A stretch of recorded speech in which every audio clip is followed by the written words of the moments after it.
chimpancés son nuestros parientes más cercanos del reino animal. Pero, ¿cuándo se separaron los caminos de sus ancestros y los nuestros? ¿Y dónde se originó el linaje del ser humano? Hasta ahora se ha considerado que África, hogar actual de los chimpancés, era la cuna de la humanidad. Pero ese enfoque está empezando a cuestionarse. No sería sorprendente encontrar en Europa animales que pudieran ser antepasados nuestros. La investigadora alemana Madeleine Bohme descubrió una desconcertante mandíbula en Grecia. En Creta, los científicos han encontrado las pisadas fosilizadas de un misterioso bípedo. Presumiblemente, estas pisadas son de una pequeña familia de homínidos. Y en Alemania aparece un gran simio extinguido. Creemos que se trata de una transición, un eslabón perdido. ¿Fue Europa y no África la verdadera cuna de la humanidad? Una nueva versión de la evolución humana.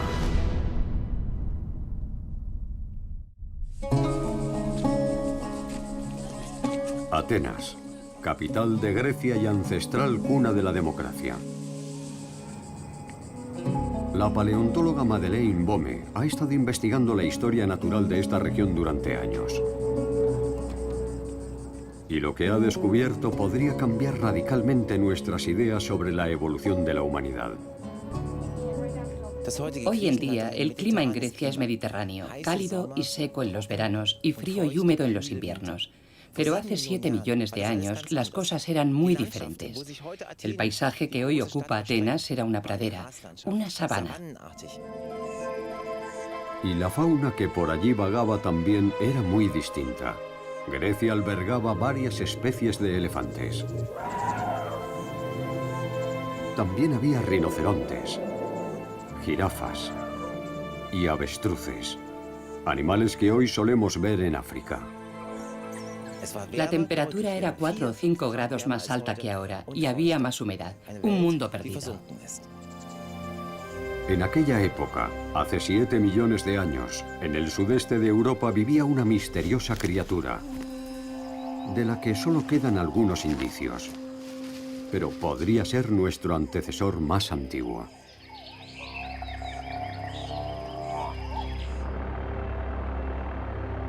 La búsqueda de pistas comenzó en Atenas en 1944. La ciudad llevaba 3 años ocupada por el ejército de la Alemania nazi. La situación era tensa y la resistencia de los partisanos griegos se hacía más feroz cada día. Entre los alemanes se encontraba el geólogo Bruno von Freyberg. Su misión consistía en supervisar los trabajos de construcción de los nuevos búnkeres y nidos de ametralladoras. Sus trabajadores descubrieron algo inusual entre los escombros de una granja a las afueras de Atenas. He encontrado esto, señor.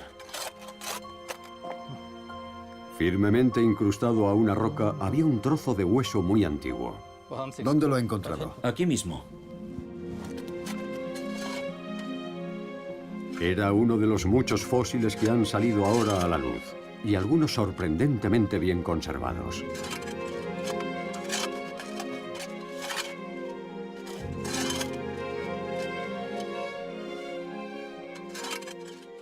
El paleontólogo Bruno von Freyberg supo de inmediato que aquel era un hallazgo extraordinario y ordenó a los trabajadores que recuperaran tantos huesos como fuera posible para conservarlos.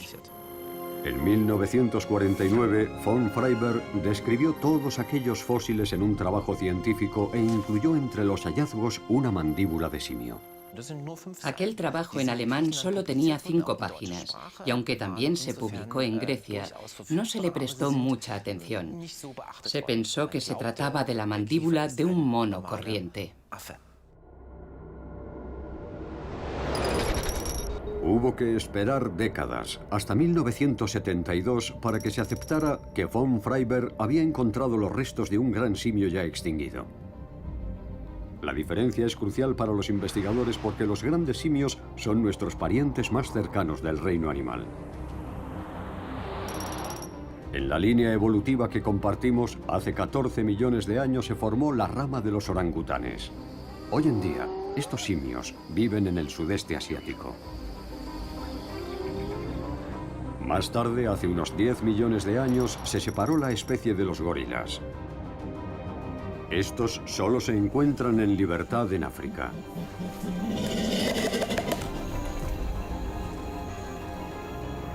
Y hace poco más de 7 millones de años, finalmente, los chimpancés iniciaron su propia senda evolutiva.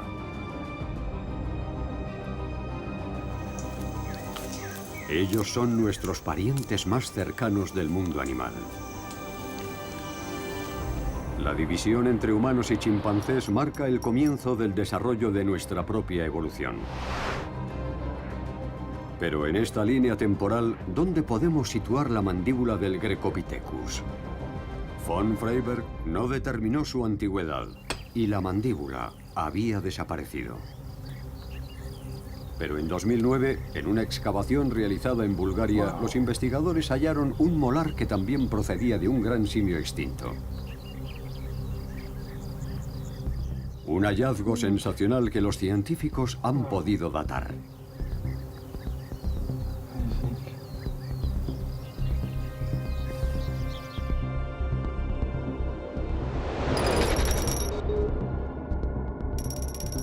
Su antigüedad supera los 7 millones de años, por tanto proviene precisamente de esa fase crucial en la que el hombre y el chimpancé tomaron caminos diferentes cuando empezó nuestra propia evolución. En ese momento recordé a Bruno von Freyberg y pensé que podría haber relación, en cuanto a la antigüedad y también la procedencia, entre el diente de Bulgaria y la mandíbula hallada en Grecia. De hecho, eso fue lo que me hizo interesarme por el tema de la evolución humana. ¿Podrían estar nuestras raíces en Europa? Si las sospechas de Madeleine Bome se confirmaran, esto sería un terremoto científico. Porque hoy en día los chimpancés viven en África y no solo se parecen a nosotros, sino que en gran medida se comportan igual. Y desde el siglo XIX los investigadores pensaban que el origen de la humanidad se hallaba en África. Este supuesto se ha mantenido hasta la actualidad y rara vez ha sido puesto en duda. Pero hay algo más que nos ha llevado a creer, al menos hasta ahora, que África es la cuna de la humanidad. Y es que desde hace 100 años se han encontrado allí un gran número de fósiles de los ancestros del hombre. Los expertos en su mayoría están totalmente seguros de que la humanidad solo puede haberse originado en África. Así que la idea de que nuestras raíces retroceden aún más y además fuera de África iba en contra del consenso general. Hasta ahora. En Estados Unidos, en la Universidad de Missouri, la experta en anatomía Carol Ward trabaja en la reconstrucción de la historia evolutiva de algunos de estos hallazgos africanos.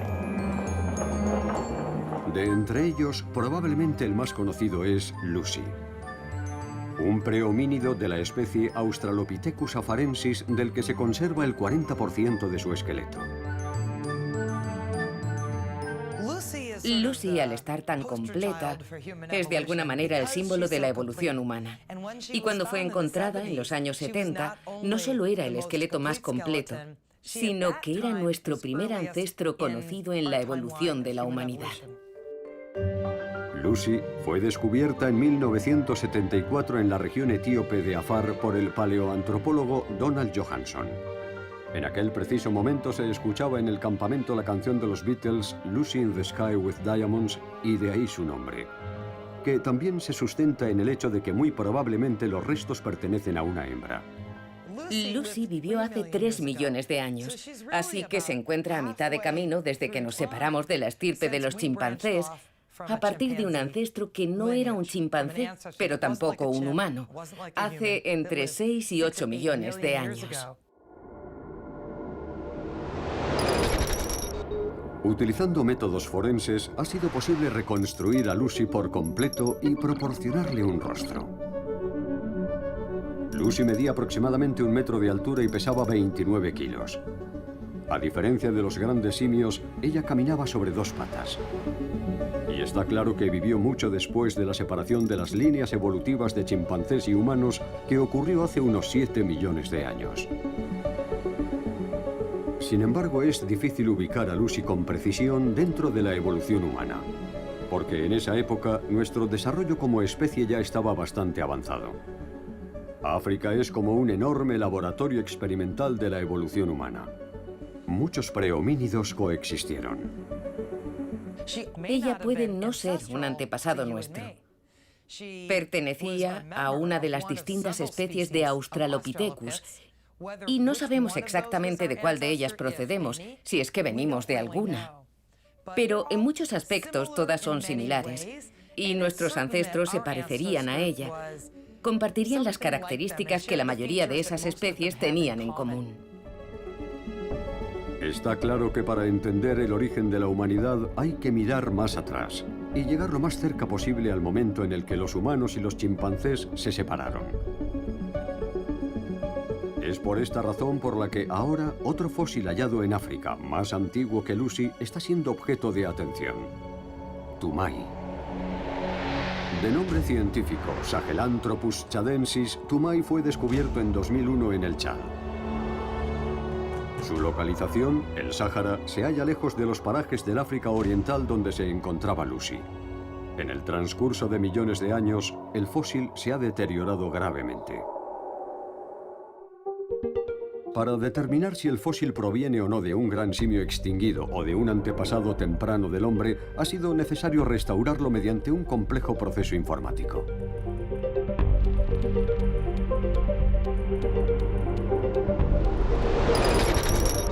Queda claro que Toumai posee características mixtas. Su grueso arco superciliar recuerda a los machos de gorila o de chimpancé, pero por debajo la cara es más plana. Sin embargo, para muchos investigadores, el detalle anatómico más importante reside bajo el cráneo. Sabemos que una de las características que nos separan de nuestros antepasados es la de erguirnos sobre dos patas. Tenemos un agujero en el punto en el que la columna vertebral sale del cráneo. En los humanos sale de la parte inferior del cráneo, como se aprecia en el Sahelanthropus. Este agujero, llamado foramen magnum, que significa orificio mayor, está en la base del cráneo. Cuando lo pongo en posición vertical, queda claro que la columna vertebral estaría debajo de la cabeza. En cambio, en los chimpancés y otros animales, el foramen magnum se halla aquí detrás, porque son cuadrúpedos. Pero Toumai no se puede datar con precisión. Sus descubridores estiman que su antigüedad es de entre 6 y 7 millones de años. ¿Estuvo, pues, el Sahelanthropus en los albores de nuestra evolución? ¿O podrían ser más antiguos que él los hallazgos de Europa? En este momento no es más que una suposición, ya que el molar de Bulgaria es un indicio minúsculo y la mandíbula descubierta en Atenas en 1944 no ha sido datada. Madeleine Bome tendrá que reexaminarla utilizando los métodos más modernos. El problema es que la mandíbula ha desaparecido. Ha estado 2 años buscándola, pero sin éxito. Finalmente, alguien le sugirió que hablase con uno de los antiguos colegas de Bruno von Freyberg. Y este es el resultado. Cuando nuestras colecciones fueron parcialmente desmanteladas a fin de ganar espacio para los laboratorios en el instituto, el profesor von Freyberg me dijo: Dr. Schuffler, esta es la pieza más valiosa de nuestra colección. Trátela con mucho cuidado. De modo que la secretaria y yo la depositamos en una caja fuerte del instituto. Y allí permaneció durante décadas. Cuando me dijeron, ¿te refieres a la mandíbula del simio? Sí, está aquí, en la caja fuerte. Fue un momento increíble. Sí, la tenemos aquí guardada. Voy a comprobarlo. Entonces abrieron la caja fuerte y sacaron una fiambrera con una etiqueta en la que había escrito con rotulador rojo, entre signos de exclamación, importante, Grecopithecus freybergi. La verdad es que me lo entregaran conservado dentro de una vulgar fiambrera, aunque supongo que era una buena forma de almacenarlo, fue un poco chocante. En 2014, el fósil fue llevado a la Universidad de Tubinga. Y por fin, la mandíbula del Grecopithecus pudo ser examinada. Es una pieza muy frágil que sufrió graves daños durante la guerra. Pero los investigadores ya no necesitan confiar solo en las características anatómicas externas. Ahora pueden estudiar el interior del fósil sin destruirlo. Las imágenes de una tomografía de alta resolución revelan todos los detalles de la mandíbula. Es muy interesante. Las raíces de las muelas son fundamentales. ¿Qué revelará su análisis? ¿Serán típicas de los grandes simios? Observa esta zona. Aquí tenemos una impresión en 3D de una muela del Grecopithecus que hemos visto en el ordenador. Como se puede ver, las raíces están unidas casi hasta abajo. Esto es algo muy típico de las raíces en las muelas humanas. Si observamos la muela de un chimpancé, la misma muela, un premolar de la mandíbula inferior, vemos una gran separación. Esta es la misma pieza, pero de un humano, y solo tiene una raíz. En el Grecopithecus, las raíces están en vías de fusionarse. De hecho, ya han empezado a hacerlo. Y también convergen y se juntan aquí. En este estado es como aparecen en los prehomínidos. Lo que a primera vista parece ser solo un detalle menor, para los investigadores significa que el Grecopithecus pertenece a la línea de evolución humana. Pero, ¿realmente es anterior a todos los prehomínidos descubiertos hasta ahora en África?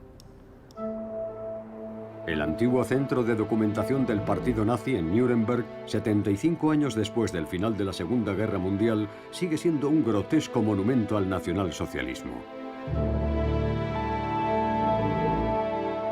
Pero fue aquí donde Madeleine Bohme logró finalmente datar el fósil redescubierto.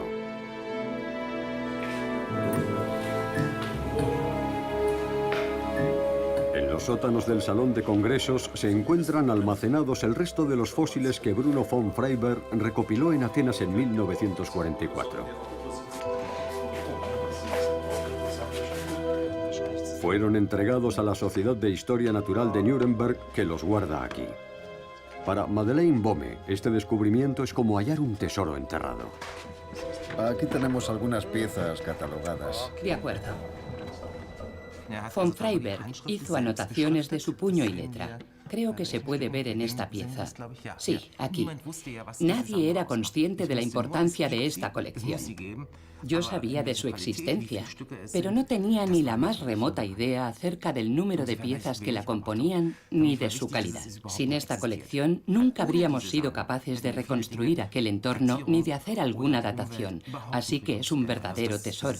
Encontrar la mandíbula está bien, pero por sí sola habría sido solo un hallazgo aislado. Sí. Los restos de un animal muy especial se han revelado claves para determinar el periodo histórico de las piezas. La edad siempre está en la piedra, en los sedimentos. Aquí el problema era que teníamos un cajón lleno de huesos, sin rastro de los sedimentos. Aunque por fortuna teníamos algunos huesos de jirafa. Hemos datado la antigüedad de este hueso. Tiene un agujero, y si miramos en su interior, vemos que está lleno hasta la mitad de sedimentos rojizos, y la otra mitad es una oquedad. Cuando este sedimento penetró en el hueso, era líquido y se asentó en el fondo, dejando un hueco por encima. Así que esta parte es la superior y esta la inferior. Con esta información podemos datar el hueso.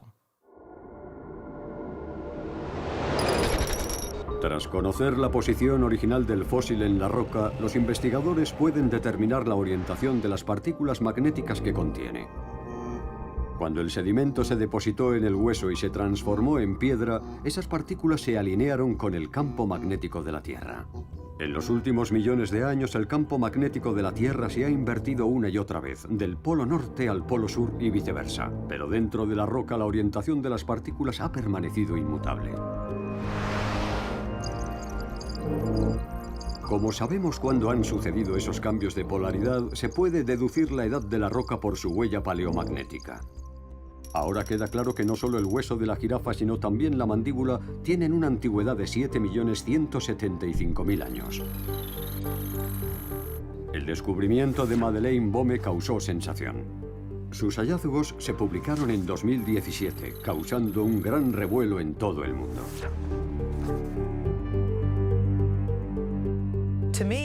Para mí no sería en absoluto sorprendente ver animales en Europa que pudieran ser antepasados del Australopithecus o parientes próximos a este.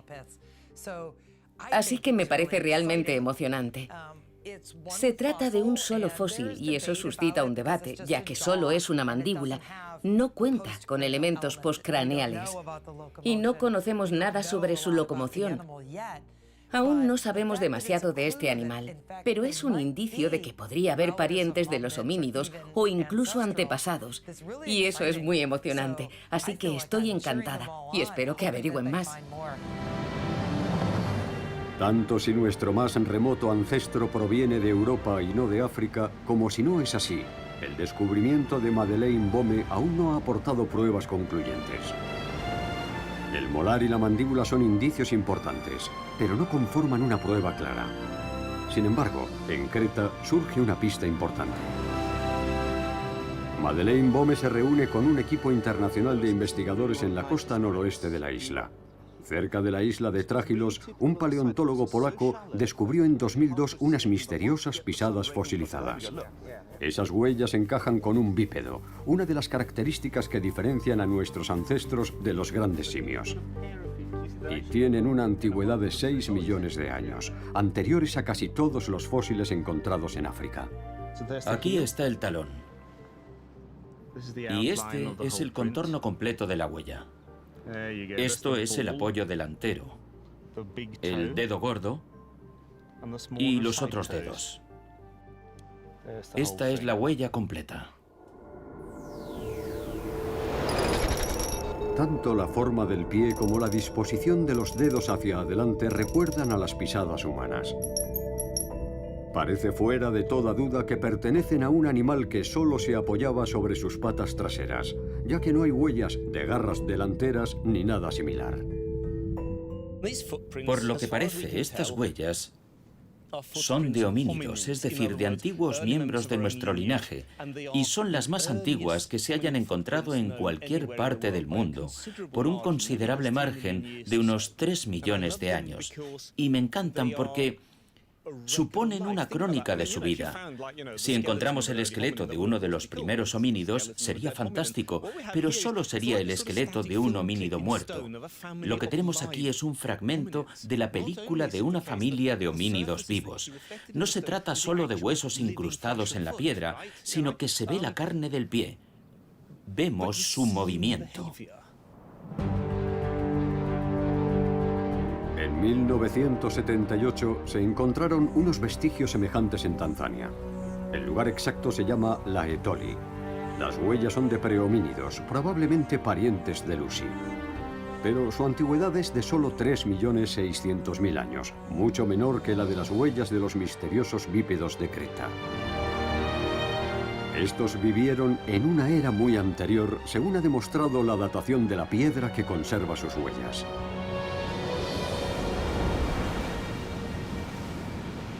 Pero los investigadores pueden deducir incluso algo más de esta ubicación. Se ve la costa. Esto podría ser un pequeño delta fluvial. No estamos muy seguros, pero sí de que estamos muy cerca de la orilla. Y presumiblemente aquí llegó un grupo familiar de estos homínidos. Su aspecto sería similar al de humanos peludos y de pequeño tamaño, como chimpancés caminando sobre las patas traseras. Los más altos podían medir alrededor de 1,40 m y los niños puede que la mitad. ¿Y qué hacían aquí? Bueno, parece que van de un lado a otro. Podrían estar buscando alimento en la orilla. Las huellas sugieren que caminan sin rumbo. No hay un patrón claro. No parece que estuvieran viajando en una dirección. Casi parece que estuvieran disfrutando de un bonito día de playa. Ahora los investigadores quieren datar con más precisión el estrato de roca que alberga las misteriosas pisadas.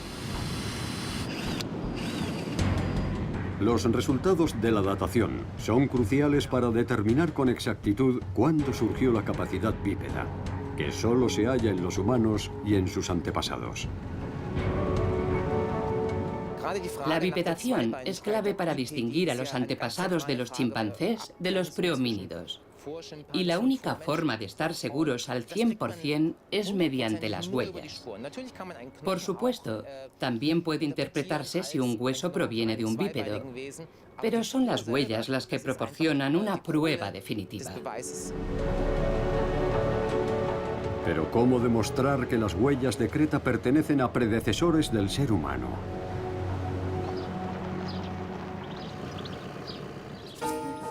Madeleine Bohme se desplaza hasta un parque de animales de Alemania. Aquí, junto con el entrenador Henrik Storch, quiere llevar a cabo una inusual investigación.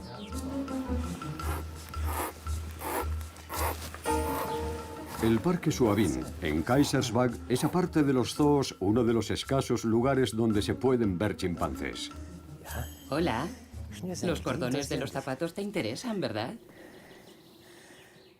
Dentro hay unos pies distintos a los tuyos. Bueno, es hora de atarlos de nuevo. Si no, no podremos ir de paseo. ¿Quieres que haga algo? Ah, ¿quieres saber cómo vuelo? Esto es un reloj de muñeca, Jenny. Los humanos los llevamos porque estamos estresados todo el tiempo. ¿Sí? ¿Es un reloj? Es interesante, ¿verdad? Se usa para medir el tiempo, nuestro tiempo aquí, en la Tierra. ¿Te gusta? ¿Quién observa a quién? Aquí, Madeleine Bohme no trata con huesos antiguos, sino con una criatura viva con voluntad propia. ¿Quieres ir de paseo? Vaya, lo estás haciendo muy bien. ¿Dónde has aprendido a hacer esto? Ah, sí, muy bien. Más deprisa, vamos. Si quiere obtener huellas del chimpancé, tendrá que ser paciente. Y ese es el verdadero objetivo de esta visita. Unas pisadas nítidas de chimpancé son difíciles de conseguir hasta para los expertos. Se prepara una caja para sacar los moldes. ¿Pero estará dispuesta a participar Jenny? Primer intento. Eso es, sin miedo.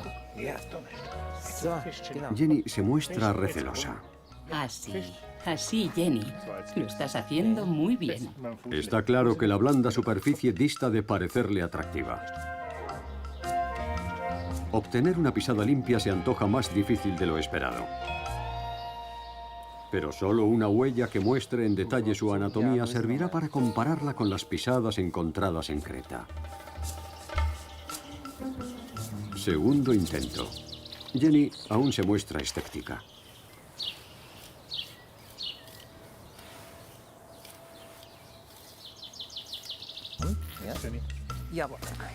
Esta vez, Madeleine Bohme ayuda un poco. Y funciona.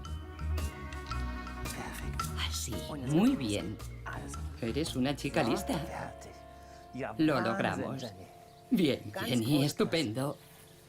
Muy bien, lo has hecho muy bien. Excelente. Genial, Jenny. Madeleine Bohme fotografía desde todos los ángulos las huellas. Posteriormente, sus fotos servirán de base para realizar una reconstrucción tridimensional en el ordenador. Estupendo, están muy bien. Las diferencias con las huellas de Creta están bastante claras. Vamos a compararlas. En esta huella de Creta, la base del dedo gordo del pie es enorme. Y esa característica no se encuentra en el chimpancé. El dedo gordo del chimpancé muestra un gran ángulo respecto del pie. Aquí es de casi 90 grados. En las huellas de los homínidos los dedos están muy cerca, casi juntos. La impresión de los demás dedos aquí es muy pequeña y va disminuyendo, mientras que aquí es bastante marcada, así que hay diferencias muy significativas. El pie de un chimpancé puede agarrar casi como una mano, permitiéndole coger ramas fácilmente. En comparación, las huellas de creta son mucho más similares a las del hombre actual. La forma del pie indica que su propietario era bípedo. Sin embargo, en los chimpancés no solo la forma del pie, sino toda su anatomía está optimizada para caminar valiéndose de las 4 extremidades. Muy bien, Jenny. La rodilla también muestra un ángulo. La parte lumbar de la columna vertebral es bastante corta, y eso es porque es preferible que todo esté angulado. Incluso cuando se yergue, siempre se podrá ver el ángulo. Siempre el ángulo. Ahora, si la hago saltar, se puede ver muy bien. Y ahora se apoya solo en 2 patas. Genial. Jenny necesita un descanso. Y desde luego se ha ganado un premio. Toma, te lo has ganado. Está claro que las huellas de Trágilos son humanas. A la pregunta de si se trataba de grandes simios o de homínidos bípedos, la respuesta es que eran prehomínidos bípedos. La comparativa con las huellas del chimpancé no dejan margen de duda. Eres una chica muy lista. Ha valido la pena comparar las pisadas. Esto sugiere que la bipedación podría haberse originado en Europa. Pero, ¿qué pudo desencadenar la génesis de la evolución humana en Europa? Tal vez la clave esté en Bulgaria. El molar del Grecopithecus se descubrió allí en 2009. Fue hallado en el antiguo lecho de un río de las tierras bajas de Tracia. Sospecho que los primeros prehomínidos como el Grecopithecus tenían una gran relación con las redes fluviales. Los ríos les proporcionaban agua y acceso a una vegetación distinta de la que ofrece la sabana. ¿Podría haber más huesos de prehomínidos ocultos en el lugar de la excavación? Un hallazgo así sería increíble. Desde el aire, el cauce del antiguo río se ve con claridad. La ubicación se descubrió por azar cuando una empresa extraía arena para la construcción de una autopista. En el emplazamiento de la excavación, Madeleine Bome se encuentra con Nikolai Spasov, director del Museo de Historia Nacional de Sofía. A lo largo de los años, los investigadores búlgaros han descubierto aquí miles de fósiles de animales extinguidos. Madeleine Bome ya los ha ayudado varias veces en sus excavaciones. Y también en esta temporada se han recuperado huesos muy reveladores, como los de la pata de una especie de jirafa ya extinta. Hemos encontrado cosas muy interesantes. Para facilitar el trabajo posterior, los huesos se cubren de escayola. La recuperación se efectuará después en el laboratorio.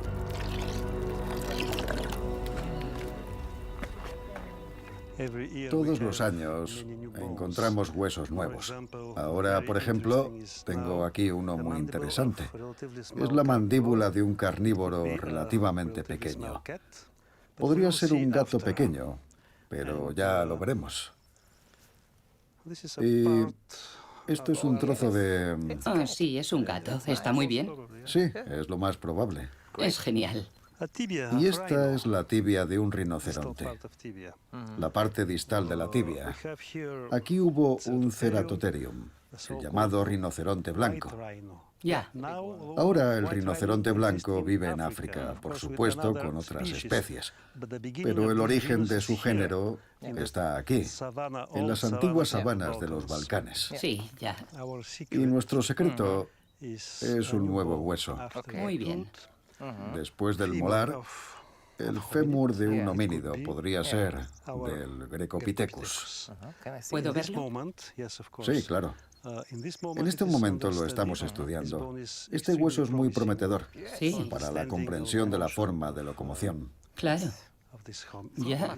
Puesto que el hueso original es tremendamente frágil, Spasov muestra una réplica a Madeleine. Estamos muy orgullosos del hallazgo. Sí, podéis estarlo. Vaya, qué sorpresa. Genial, Nikolai. Enhorabuena. Gracias.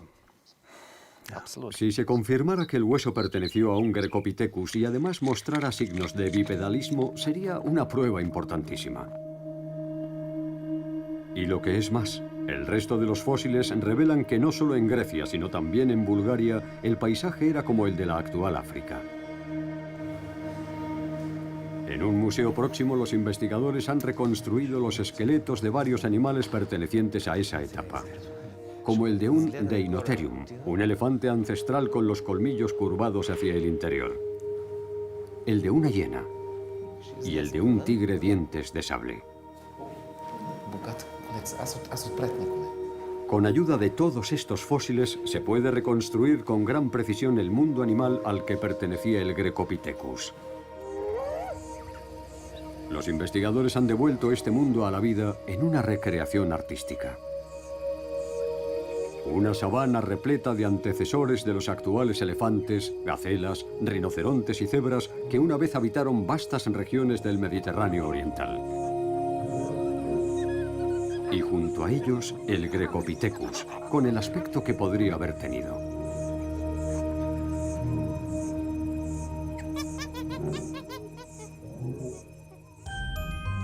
Fue Charles Darwin, fundador de la teoría de la evolución, el primero en sospechar que el origen de la humanidad estaría en la sabana. A esta idea se la conoce como la hipótesis de la sabana. Según ella, nuestros ancestros tuvieron que adaptarse a la desaparición de su hábitat original, los bosques, aprendiendo a erguirse sobre dos patas. De ese modo, tenían las manos libres para usar herramientas. Además, el bipedalismo proporcionaba una visión más amplia del terreno. Muchos de sus contemporáneos se mofaron de Darwin por esa interpretación, como muestra este dibujo. Si se presupone que África es la cuna de la humanidad, la hipótesis de la sabana es insostenible, ya que hace 7 millones de años allí apenas había sabanas, casi todo era selva. Sin embargo, con los hallazgos en Europa, la hipótesis está adquiriendo un renovado vigor. En África, la sabana apareció mucho después, hace solo 2 o 3 millones de años. Pero en Europa, la sabana es mucho más antigua, de hace unos 7 millones de años. Y ahora, esta arcaica sabana europea revela que alberga un temprano prehomínido. Esto no pone en duda la teoría de la evolución, sino que señala la aparición de los homínidos en una época muy anterior y en otro continente. Pero la fauna solo es parte del cuadro. ¿Apoya también la flora esta nueva hipótesis de la sabana? Madeleine Bohme ha descubierto en los sedimentos que rodean los fósiles griegos pequeñas partículas semejantes al cuarzo. Los llamados fitolitos, formados por las propias plantas y que difieren dependiendo del género de las plantas. Son altamente resilientes, manteniendo su composición durante millones de años.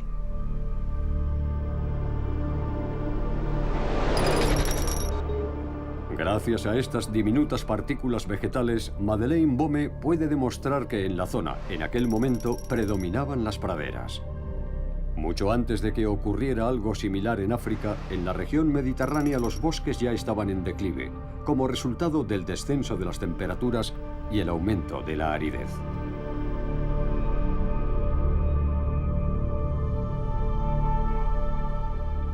Pero hay algo más que sugiere que los humanos tuvieron su origen en Europa. En la Universidad de Toronto, el paleoantropólogo David Began lleva 40 años investigando la génesis de los grandes simios y la de los humanos.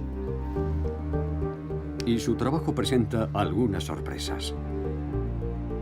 En la época en la que se formaron los linajes de los actuales grandes simios, sus antepasados vivían sobre todo en Europa. Desde mediados del siglo XIX han aflorado cientos de estos fósiles, y los hallazgos de Bulgaria y Grecia están en la misma línea. Sin embargo, en África, los ancestros de los grandes simios prácticamente no dejaron rastro alguno durante este periodo. A pesar de que debido al cambio climático las condiciones en Europa eran cada vez más difíciles para ellos, consiguieron poblar gran parte de la región. ¿Cuál fue su estrategia? Simplemente la inteligencia.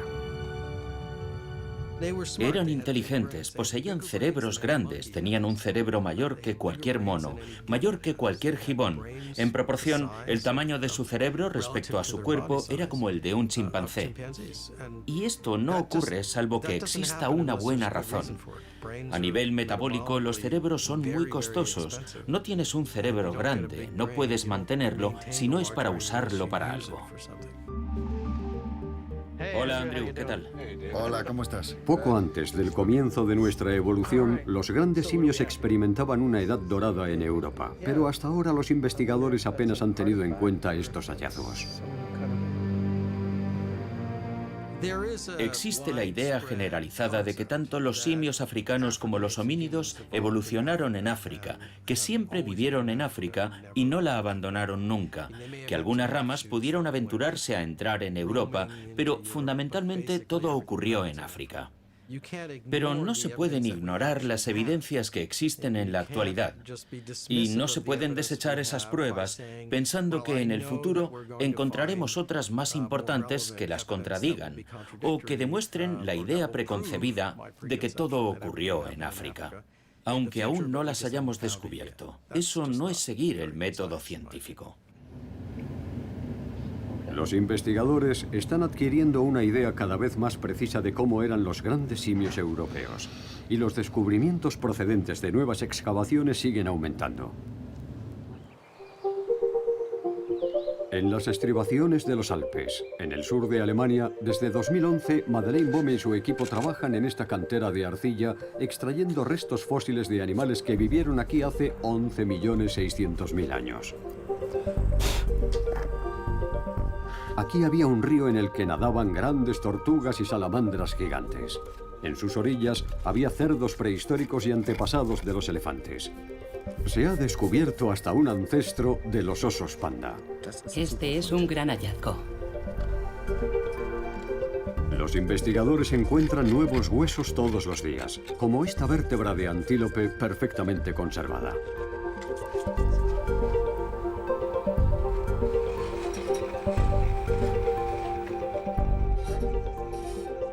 Pero lo que convierte en única esta localización son los 37 fósiles de una nueva especie de gran simio encontrados. Este es uno de los hallazgos más significativos que se han encontrado nunca. La arcilla ha conservado incluso partes del esqueleto. Con esta cantidad de huesos del esqueleto podemos deducir muchas cosas sobre la estructura muscular y ósea de estos animales y sobre su forma de vida. Mucho más que con unos fragmentos de cráneo o unos dientes. Este largo cúbito, que es casi del tamaño del mío, nos dice que sus brazos eran mucho más largos que las piernas. Esta es una característica típica de los grandes simios. Los grandes simios trepan a los árboles y se columpian. Sin embargo, la tibia es bastante corta, más corta que el cúbito.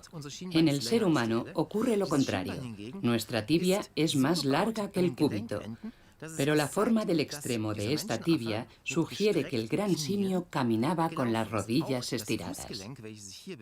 El tobillo también posee la misma estructura que el de los humanos.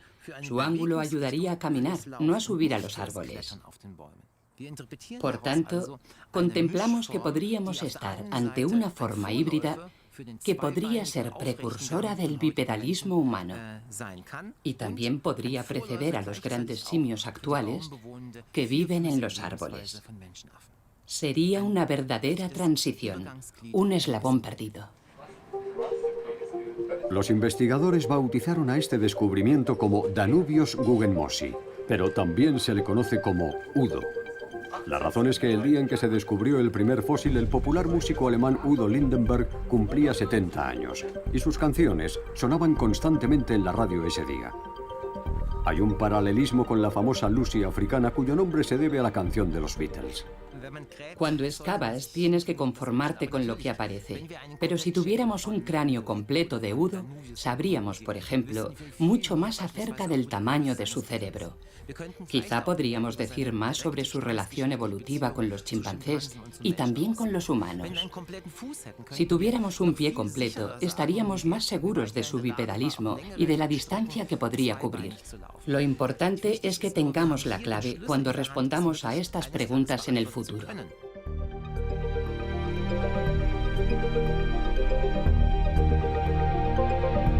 Ya se ha encontrado un 15% del esqueleto de Udo y tenemos fósiles de muchas partes de su anatomía, lo que supone una gran ventaja a la hora de obtener una idea más precisa de este gran simio. Para obtener una representación de las proporciones del cuerpo, se colocan los fósiles hallados y se sustituyen las partes que faltan por réplicas.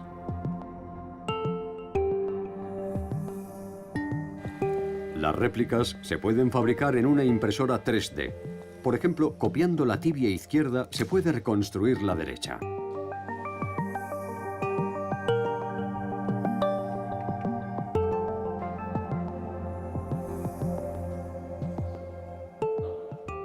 Antes había que modelarlas a mano con masilla o con arcilla, pero ahora logramos una imagen exacta y simétrica al modelo. Esta técnica es de gran ayuda en la reconstrucción, ya que aunque se trate solo de una copia, nos acerca mucho más a nuestros ancestros.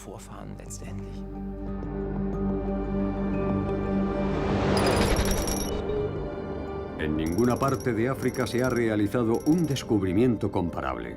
Udo, junto con el resto de los grandes simios extintos de Europa, nos indica que nuestra evolución comenzó en Europa.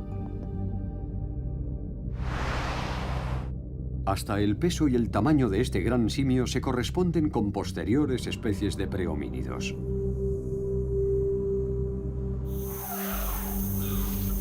Esta reconstrucción muestra a Udo erguido sobre dos patas y con las rodillas rectas. Todo apunta a que es un antepasado común de los hombres y los chimpancés. Y es europeo.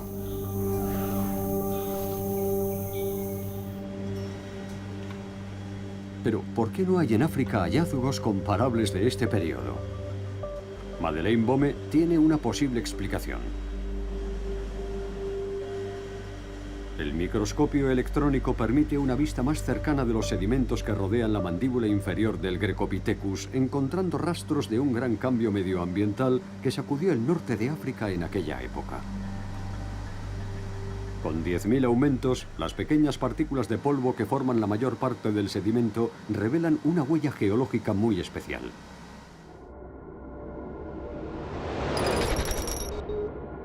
La forma de esta partícula y el patrón específico de su superficie solamente se ven cuando el polvo es arrastrado por el viento. Los gránulos de polvo chocan unos contra otros, erosionándose. También está clara la composición química de la roca que demuestra que este polvo procedía del Sáhara. En aquella época había muchísimo polvo, llegando a depositarse hasta 250 gramos por metro cuadrado cada año. Esa es una cantidad inmensa. Aún existen zonas como esa y son casi inhóspitas. Hoy día se encuentra ese nivel de polvo en la zona del Sahel, donde llegan ingentes cantidades de polvo procedentes del desierto del Sáhara. Y en aquel momento el sur de Grecia recibía la misma cantidad de polvo. Esta es la primera vez que se ha podido datar con precisión la primera fase conocida del Sáhara. Debe de ser al menos tan antigua como el Grecopithecus, de hace 7.200.000 años, varios millones de años antes de lo que se suponía.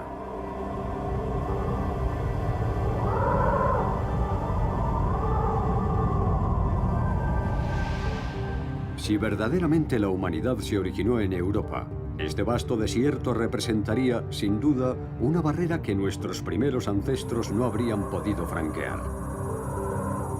Pero esta temprana fase desértica fue seguida por un periodo húmedo, durante el cual el Sáhara se cubrió de una verde vegetación.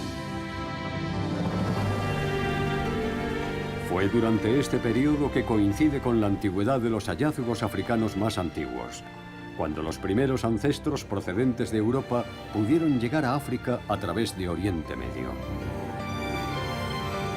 Y así, extenderse lentamente por África y continuar con su evolución, como sugieren los descubrimientos de los fósiles africanos después de dejar Europa.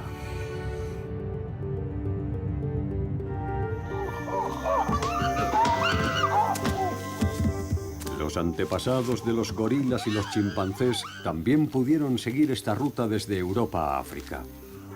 Puede que siguiendo los bosques en su retroceso llegaran hasta la franja ecuatorial, donde podían continuar viviendo en los árboles.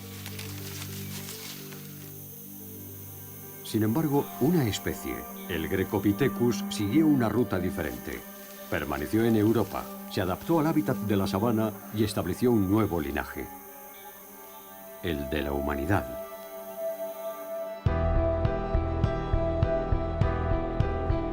Puede que se encuentren pronto nuevos descubrimientos en la región mediterránea que sirvan para apoyar esta idea.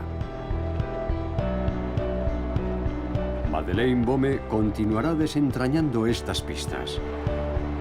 Para ella, esto solo es el principio de una investigación más ambiciosa. En recientes investigaciones se han realizado varios descubrimientos espectaculares que arrojan una luz totalmente nueva acerca del papel de Europa en el origen del hombre. Es fantástico formar parte de esto y estoy emocionada pensando qué será lo siguiente que averigüemos. Pero hay algo que parece claro, y es que la actual teoría evolutiva no encaja por completo con las categorías geográficas humanas. A causa de los cambios medioambientales acaecidos en el transcurso de millones de años, la humanidad parece haber evolucionado en una extensa área que inicialmente comprendía Europa y posteriormente África. Los humanos fueron poblando nuevos hábitats y en el proceso cruzaron las fronteras que separan los continentes.